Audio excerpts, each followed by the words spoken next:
Assalamualaikum warahmatullahi wabarakatuh. Anggota kelompok kami yang pertama ada saya Aldi Prasetyo Bramasto, Aldi Lamesela Sukmawati, Nur Khofifah, dan keempat Putri Diah Damayanti, dan yang kelima yaitu Rizky Putri Amalia. Di sini saya akan menerangkan tentang kode etik dari seorang dokter. Dokter adalah seseorang yang memiliki kewenangan dan izin sebagaimana mestinya untuk melakukan pelayanan kesehatan, khususnya memeriksa dan mengobati penyakit yang dilakukan secara hukum.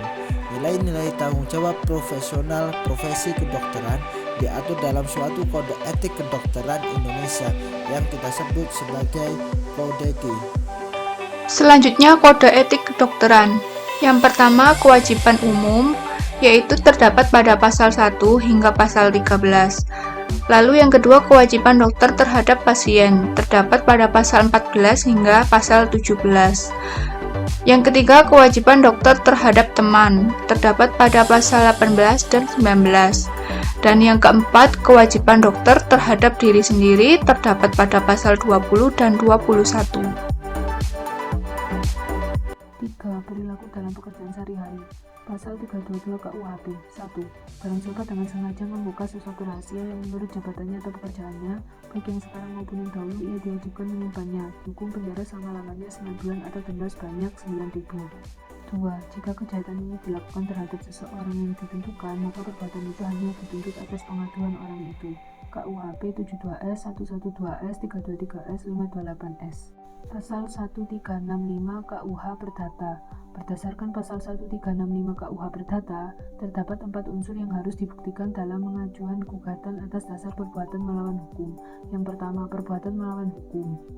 Perbuatan yang dianggap melawan hukum ini berdasarkan pada kaidah hukum tertulis maupun tidak tertulis yang hidup di masyarakat. Yang kedua, kesalahan. Ada kesalahan yang dilakukan dengan kesengajaan atau kelalaian. Yang ketiga, kerugian. Terdapat kerugian secara material atau kerugian imaterial. Yang keempat, hubungan kausal antar perbuatan melawan hukum dengan kerugian. Kerugian yang dialami harus merupakan akibat dari perbuatan melawan hukum yang dilakukan. Penggugat yang mengajukan gugatan perbuatan melawan hukum wajib membuktikan keempat syarat tersebut di atas. Apabila salah satunya tidak terpenuhi, maka gugatan akan ditolak. Studi kasus. Kasus Maulana setelah mengalami imunisasi, tubuhnya menjadi kurus dan organ tubuh tidak berfungsi dengan normal. Diduga Maulana merupakan korban malpraktek. Saat usia 45 hari, Maulana imunisasi 3 sekaligus, yaitu BCG, DPT, dan polio. Namun setelah 2 jam imunisasi, Maulana kejang-kejang dan suhu tubuh naik drastis. Saat dibawa ke rumah sakit, kondisi Maulana semakin memburuk. Pada hari kelima, Maulana tidak sadarkan diri dan kondisi semakin memburuk.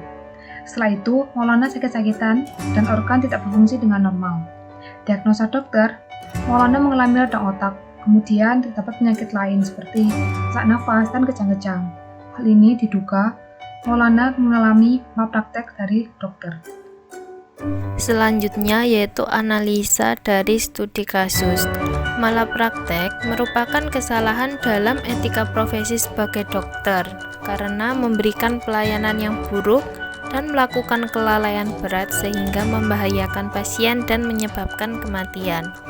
Dokter melakukan malapraktek dapat ditunjukkan dengan tindakan kesengajaan atau kelalaian dokter dalam menggunakan keahliannya yang bertentangan dengan SOP, yaitu kode etik kedokteran. Jika tergolong malapraktek, maka lembaga yudikatif yang memeriksa dan memutuskan kasus pelanggaran. Dan jika terbukti bersalah, maka dokter bersangkutan dapat diminta pertanggungjawaban. Bisa berupa tuntutan atau ganti rugi sesuai dengan yang diminta korban dan undang-undang yang berlaku. Sekian, wassalamualaikum warahmatullahi wabarakatuh.